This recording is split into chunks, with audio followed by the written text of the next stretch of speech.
Hello everyone. In this chapter, we have covered the price equilibrium, market equilibrium, excess demand and excess supply in the previous video. In this, we have studied more about change in demand.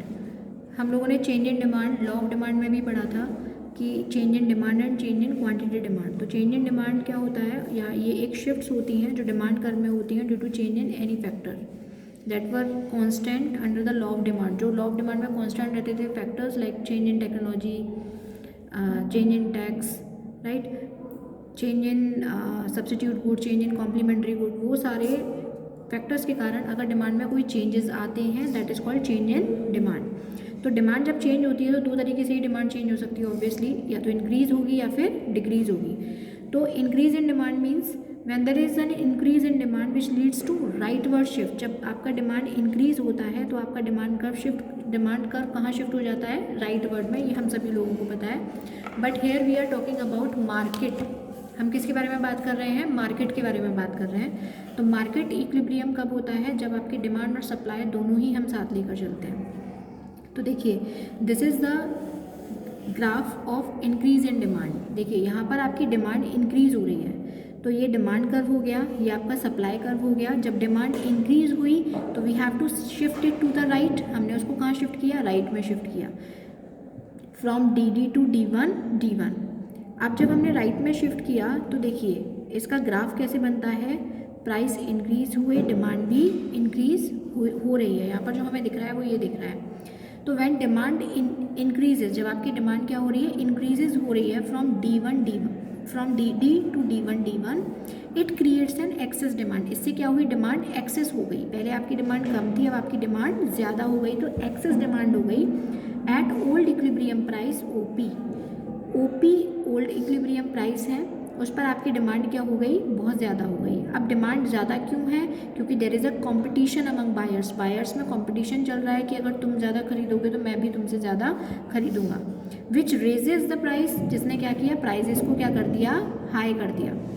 क्योंकि जब demand ज़्यादा हो जाएगी तो हमें क्या करना पड़ेगा, डिमांड को कम करने के लिए प्राइस को बढ़ाना पड़ेगा. तो हमने क्या किया, प्राइस को रेज कर दिया. यहाँ पर ये डिमांड बढ़ी हुई है ना, इस डिमांड को हमें क्या करना है, इस डिमांड को हमको करना है कम. और डिमांड को कम करने के लिए हमको क्या करना पड़ेगा, डिमांड को कम करने के लिए हमें प्राइसेस को इंक्रीज़ करना पड़ेगा.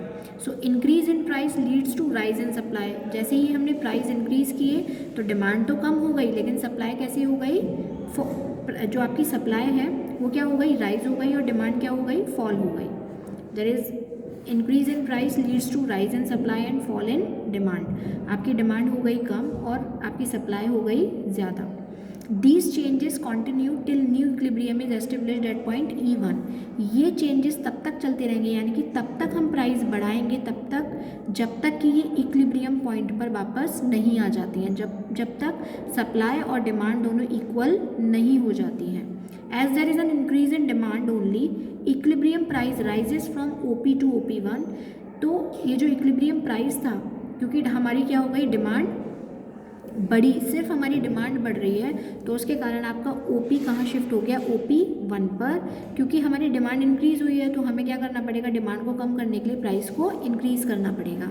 And equilibrium quantity rises from OQ to OQ1. हमारी जो इक्विलिब्रियम क्वांटिटी थी वो OQ से कहाँ आ गई, OQ1 पर आ गई. यानी कि प्राइस जैसे ही बढ़ा तो तुरंत आपकी क्या बढ़ गई, सप्लाई बढ़ गई. सप्लाई बढ़ गई और डिमांड क्या हो गई, कम हो गई. तो फिर से हम वापस उसी पॉइंट पर आ गए जिस पॉइंट पर इक्विलिब्रियम हमने डिसाइड किया हुआ था. तो this is called increase in demand. दूसरा है आपका decrease in demand. Decrease in demand में आपकी डिमांड क्या हो रही है, कम हो रही है, तो डिमांड कर्व को हमें लेफ्टवर्ड शिफ्ट करना पड़ेगा. हमने जैसे ही लेफ्टवर्ड शिफ्ट किया तो देखिए ये इंटरसेक्ट किया सप्लाई कर्व पर यहाँ पर, तो सप्लाई क्या हो गई, सप्लाई क्या हो रही है, कम हो रही है. ठीक है, प्राइस कम हो रहा है और सप्लाई भी क्या हो गई है, कम हो गई है. और सप्लाई कम होगी तो ऑब्वियसली डिमांड क्या हो जाएगी, बढ़ जाएगी. So this is the condition of excess supply. यहाँ पर सप्लाई कैसी है, एक्सेस है.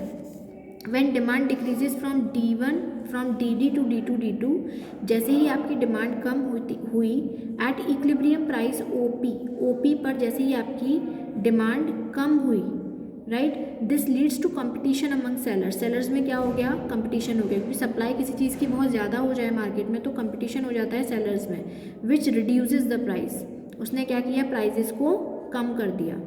जब सेलर में कंपटीशन हुआ तो सेलर्स बोले हम अपने प्राइस कम कर देते हैं जिससे कि हमारा प्रोडक्ट ज़्यादा मार्केट में बिके। सो डिक्रीज इन प्राइस, जैसे ही आपने प्राइस डिक्रीज किया, leads to rise in demand, उससे क्या हुआ, प्राइस कम करने से डिमांड तो बढ़ गई और आपकी सप्लाई क्या हो गई, कम हो गई, सप्लाई में गिरावट आ गई, फॉल हो गया।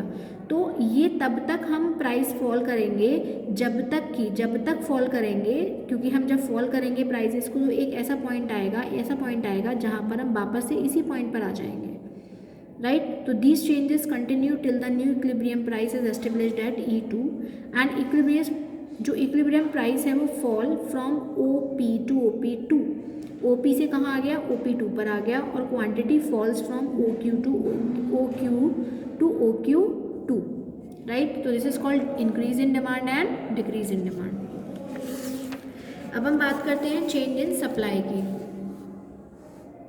चेंज इन सप्लाई क्या है, सप्लाई में चेंज आना ड्यू टू अदर फैक्टर्स, ये मैं आपको अभी बता चुकी हूँ, बिल्कुल वही करेंगे जो हमने डिमांड में किया है। इंक्रीज इन सप्लाई, सप्लाई क्या हो रही है आपकी, इंक्रीज हो रही है, तो जब सप्लाई इंक्रीज होगी तो इसका मतलब क्या है, सप्लाई एक्सेस में है, ये देखिए एक्सेस सप्लाई है ना, डिमांड पर तो कोई इफेक्ट नहीं पड़ रहा अभी, सप्लाई कैसी है, एक्सेस है, at old equilibrium price that is E, ठीक है। This leads to competition among sellers, इसमें क्या होगा, जब सप्लाई बढ़ती है तो सेलर में कंपटीशन बढ़ जाता है, विच रिड्यूसेस द प्राइस, हमें क्या करना पड़ता है, प्राइस को कम करना पड़ता है, और जब प्राइस कम होते हैं तो it leads to rise in demand and fall in quantity. इससे क्या हो गया, देखिए आपकी डिमांड बढ़ गई है और क्वांटिटी में क्या, जो आपकी सप्लाई थी वो क्या हो गई है, फॉल हो गई है। तो दीज चेंजेस हम ये तब तक करेंगे जब तक कि आपकी जो न्यू इक्विलिब्रियम है वो E1 पर एस्टेब्लिश नहीं हो जाता है, राइट। और इक्विलिब्रियम प्राइस फॉल करेगा from OP to OP1 and equilibrium quantity rises from OQ to OQ1। बस आपको whatever the diagram we are preparing over there, you will have to write each and every point that what you are doing with the diagram. आप diagram के साथ क्या कर रहे हैं, हमें सिर्फ डायग्राम बनाना है, आंसर हमारा वहीं से फाइंड आउट होता चलेगा।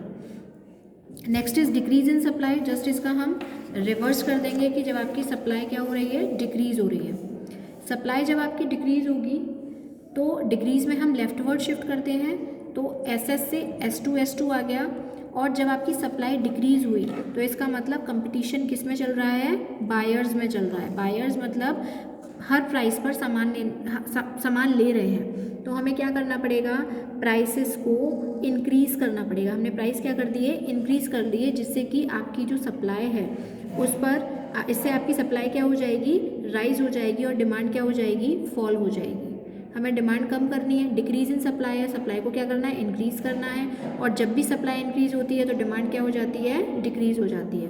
और ये कब होगा, क्योंकि सप्लाई का और प्राइस का डायरेक्ट कॉन्टैक्ट है। अब डिक्रीज इन सप्लाई है तो हमें इंक्रीज इन सप्लाई करना है, और सप्लाई इंक्रीज करने के लिए प्राइस को भी क्या करना पड़ेगा, इंक्रीज करना पड़ेगा। When the price are increases then supply also increases but demand falls. Demand क्या हो गई, OQ से कहाँ आ गई, OQ2 पर, और न्यू इक्विलिब्रियम इन्होंने डिटरमाइन कर दिया।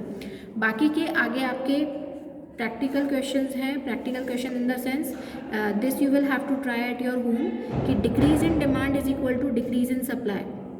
जितना आपका डिमांड डिक्रीज हो रहा है उतना ही आपका सप्लाई, जब दोनों ही डिमांड और सप्लाई डिक्रीज होते हैं या इंक्रीज होते हैं तो क्या इफेक्ट होता है, हमें इफेक्ट्स नहीं देखने हैं, सिंपल हमको एक डायग्राम बनाना है, like decrease in demand is equal to decrease in supply. जितना आपका सप्लाई, देखिए ये सप्लाई जितना हमने यहाँ डिक्रीज किया है उतना ही डिमांड को भी डिक्रीज किया है। ये डिस्टेंस देखिए इन दोनों के बीच में, जितना सप्लाई डिक्रीज हो रहा है उतना ही डिक्रीज हो रहा है डिमांड में। So whatever the proportionate decrease in demand is there is a proportionate decrease in supply. तो क्या हुआ, ये दोनों ही जो शिफ्ट्स थे जब आपस में मिले, क्योंकि डिक्रीज हो रहा है तो S को हमने S1 पे शिफ्ट किया, लेफ्टवर्ड शिफ्ट, और डिमांड कर को भी हमने लेफ्टवर्ड शिफ्ट किया, and they meet at a point that is E1। वो E1 new equilibrium point determine हुआ, that is point E1, right. और जो आपकी इक्विलिब्रियम क्वांटिटी है it falls from OQ to OQ1, तो this is called decrease in demand. हम जो भी यहाँ पर ग्राफ में कर रहे हैं जो भी डायग्राम में कर रहे हैं you will have to write as it is. Next is decrease in demand is greater than decrease in supply, यानी कि डिमांड में तो डिक्रीज ज़्यादा हो रहा है। देखिए डिमांड में डिक्रीज कैसा हो रहा है, ज़्यादा हो रहा है, जबकि सप्लाई में डिक्रीज कैसा हो रहा है, थोड़ा सा हो रहा है। ठीक है, तो proportionately more than means demand is decrease in demand is proportionately more than decrease in supply. तो इससे क्या होगा, दोनों को ही हमें लेफ्टवर्ड शिफ्ट करना होगा and at a point where they both meet, this is the new equilibrium point that is E1। ऐसे ही बाकी के जितने भी इसमें दिए हुए हैं like decrease in demand is less than decrease in supply, both demand and supply increases, increase in demand is equal to increase in supply, बिल्कुल सेम आपको ये सारी चीज़ें ट्राई करनी है अपने घर पर करके कि decrease in demand is proportionality greater than increase in supply, तो क्या होता है, इक्विलिब्रियम डिटरमाइन होगा E1 पर। When you prepare the diagram, when you make the diagram, then everything will be come to you, आपके सामने सब कुछ आ जाएगा and you will have to write whatever you are doing in the diagrams, right. तो आपको ये सब कुछ ट्राई करना है यहाँ तक घर पर अपने, और स्पेशल केसेस कुछ दिए हुए हैं यहाँ पर कि परफेक्टली वो स्पेशल केसेस मैं आपको बता दूंगी, बस you will have to try at your home till page number 11.15, that is increase in demand is less than decrease in supply. So here this is sufficient for today.